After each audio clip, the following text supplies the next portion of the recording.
নমস্কার বন্ধুরা, রিনা চ্যানেলে আপনাদের সবাইকে স্বাগত। আজকে আমি পুঁই পাতার বড়া বানিয়ে দেখাবো। আজকে আমি গোটা গোটা পাতা দিয়ে বড়াটা বানাবো। আপনারা হয়তো অনেকে পাতাগুলি কুচি কুচি করে কেটে নিয়ে বড়াটা বানান, কিন্তু গোটা পাতা দিয়ে বড়া বানিয়ে খাবেন, দেখবেন খুব ভালো লাগবে। তো রেসিপিটি শুরু থেকে শেষ অবধি দেখবেন।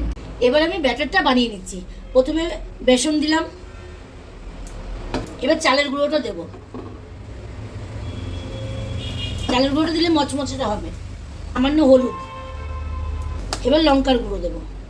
একটু ঝাল ঝাল লাগলে ভালোই লাগে, ব্যাটারটা যদি ঝাল ঝাল হয় তাহলে পকোড়াটা খেতে ভালোই লাগে। তার সাথে কালো জিরাটা দিয়ে দেবো। কালো জিরাটা খেলে শরীরের পক্ষেও খুব ভালো। দেবো লবণটা দিয়ে দেবো। তো আপনারা কে কোথা থেকে আমার ভিডিওটা দেখছেন অবশ্যই কমেন্ট করে জানাবেন, তাহলে আমার খুব ভালো লাগবে। এবার জল দিয়ে ব্যাটারটা আমি বানিয়ে নিচ্ছি।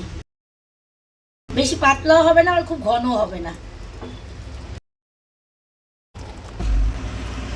এইভাবে ব্যাটারটা করে নেবেন, দেখবেন খুব সুন্দর। একদম পাতলাও হয়নি, আবার খুব ঘনও হয়নি। এবার কড়াইয়ের মধ্যে আমি তেল দিয়ে দেবো।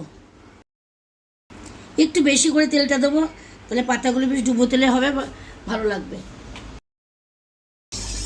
তেলটা এবার গরম হয়ে এসছে। এবার আস্তে আস্তে আমি পাতাগুলি সব ব্যাটারের মধ্যে চুবিয়ে দিয়ে দেবো তেলের মধ্যে।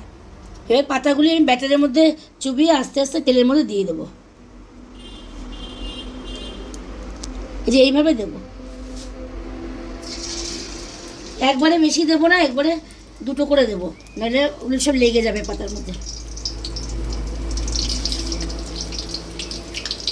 দেখুন কি সুন্দরভাবে হচ্ছে। হালকা আছে, একটু ভাজতে হবে। বেশি আঁচ দিলে পাতাটা পুড়ে যাবে ব্যাটারটা, তাহলে পাতাটা ভালোভাবে সেদ্ধ হবে না।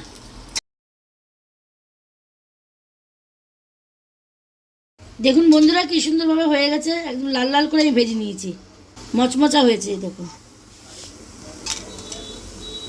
দেখুন কি সুন্দর হয়েছে। বন্ধুরা আপনারা এগুলো বাড়িতে ঠিক এইভাবে ভেজে খাবেন, দেখবেন খুব ভালো লাগবে। আর আমাকে কমেন্ট করে জানাবেন। তো আপনারা তো সবাই কুচি করে বড়াটা ভাজেন, কিন্তু এইভাবে একটু ভেজে খাবেন। দেখুন কত সুন্দর মচমচা হয়েছে।